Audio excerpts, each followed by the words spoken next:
After a stop in La Paz, start of the return trip heading south with a finish in the outskirts of the Uyuni salt flats where the assistance teams will be denied entrance.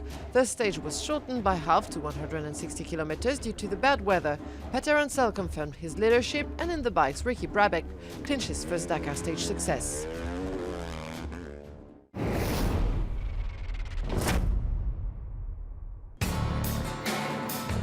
After saying adios to La Paz, the team started their second half of the 2017 Dakar Rally.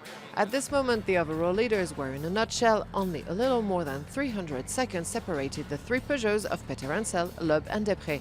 Nani Roma's Mini was standing 5 minutes 35 behind. A 100% Bolivian stage, which Petterhansel mastered. The Peugeot pilot secured his second stage win of the year after the one in San Salvador de Jujuy.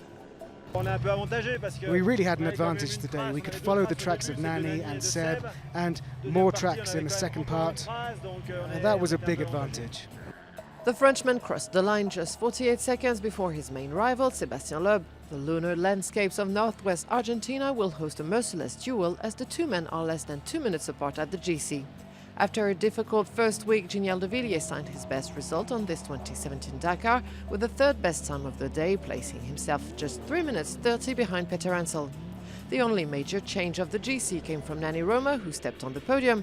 The Toyota pilot, fourth of the stage, made the best of Cyril Desprez's problems to pass the Frenchman.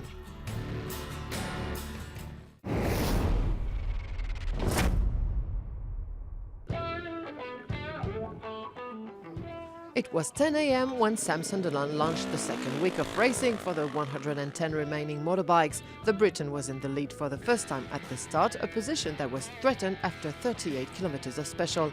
The KTM rider lost his way and had to stop in the dunes. Paulo Goncalves, who left 3 minutes after the provisional leader, caught Sunderland and actually saved him from disarray, since the Portuguese was one of the strongmen this Monday. More offensive, as to compensate for the penalty he received on Friday, Goncalves was the fastest in the dunes of the beginning. But his Honda teammate Ricky BRABEC won the pot in Uyuni. The sophomore sealed his first stage success in the competition.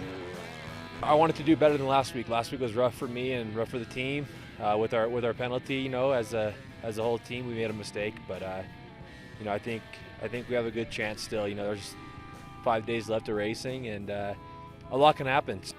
3 Hondas climbed in the day's top 4 with Barrett aboard, finishing 7 minutes behind the American.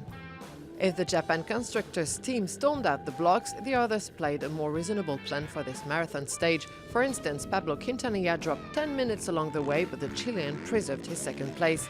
Van Beveren's time difference was the same, for the Frenchman crashed at the foot of a dune he was forced to repair alone in the desert. However, Van Beveren retained his third place of the GC. Xavier de Sultre, his compatriot, narrowed his gap to the top 5 thanks to his 5th place this Monday. The classification is therefore dominated by Sunderland, who increased his advantage over all his pursuers.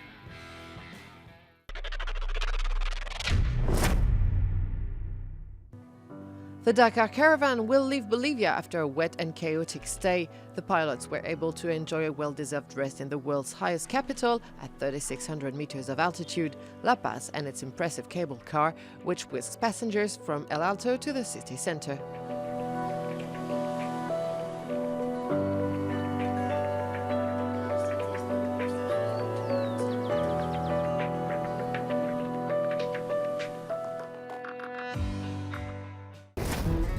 On Tuesday, the race will return to Argentina. Unless some changes have to be made for the route because of the weather, it will be the longest stage with almost 500 kilometers of time section. And since there is no assistance for the vehicles after Monday's stage, a few failures could be expected on the way to Salta.